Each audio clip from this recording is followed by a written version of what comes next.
ఇంకా 27 మ్యాచ్లు మాత్రమే మిగిలి ఉన్నాయి ప్లే ఆఫ్స్ కి ముందు. పాయింట్స్ టేబుల్ చూసుకుంటే చాలా ఇంట్రెస్టింగ్ గా మారబోతుంది. టాప్ టీమ్స్ కూడా ఓడిపోవడంతో కాంపిటీషన్ అనేది చాలా హైగా పోతుంది. సో ఇవాళ మనకు biggest class CSK versus Mumbai Indians. అయితే ముందు మ్యాచ్ లో సిఎస్కే ఎంఐని వాళ్ళ హోమ్ గ్రౌండ్ లోనే భారీ మార్జిన్ తో ఓడించింది. ఇప్పుడు పరిస్థితి ఏంటంటే ఎంఐకి ఇది మోస్ట్ విన్ గేమ్. ఓడితే ఆల్మోస్ట్ టోర్నమెంట్ నుంచి బయటికే. మ్యాచ్ జరుగుతుంది ఎక్కడో తెలుసా? చెపాక్ స్టేడియంలో, సిఎస్కే చెన్నైలో.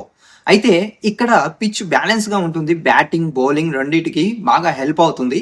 యావరేజ్ స్కోర్ వచ్చేసి అక్కడ 190 ప్లేస్ ఉండొచ్చు. దాని తర్వాత పేసర్ వచ్చేసి 60% పైగా వికెట్ తీసుకోవచ్చు. దాని తర్వాత ఎంఐ పరిస్థితి చూసుకున్నట్లయితే రోహిత్ శర్మ లేకపోవడం and top order last match లో బాగా ఆడినట్లయితే బాగుంటుంది. కానీ middle order Suryakumar Yadav and Hardik మంచిగా ఆడట్లేదు. బూమ్రా కూడా ఫామ్ లో లేడు ప్రస్తుతం.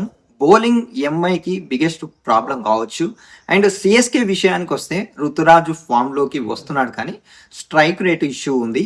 మిడిల్ ఆర్డర్ క్లారిటీ లేదు. కానీ bowling unity Noor Ahmad, Mukesh, Akash Singh strong గా పర్ఫార్మెన్స్ చేస్తున్నారు.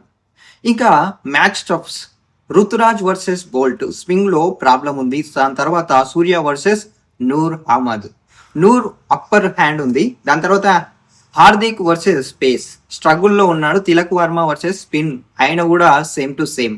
సో బిగ్గెస్ట్ టాకింగ్ పాయింట్ వచ్చేసి ధోని అండ్ రోహిత్ శర్మ, వీరిద్దరు లేకుండా మ్యాచ్ జరగడమే.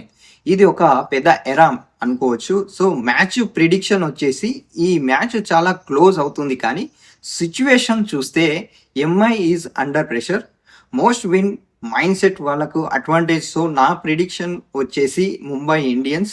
మీరు ఏ ప్రిడిక్షన్, అంటే మీ ప్రిడిక్షన్ ఏంటి? సిఎస్కే గెలుస్తుందా లేదా ఎంఐ వస్తుందా, కమ్ బ్యాక్ ఇస్తుందా? కింద కామెంట్ చేసి చెప్పండి.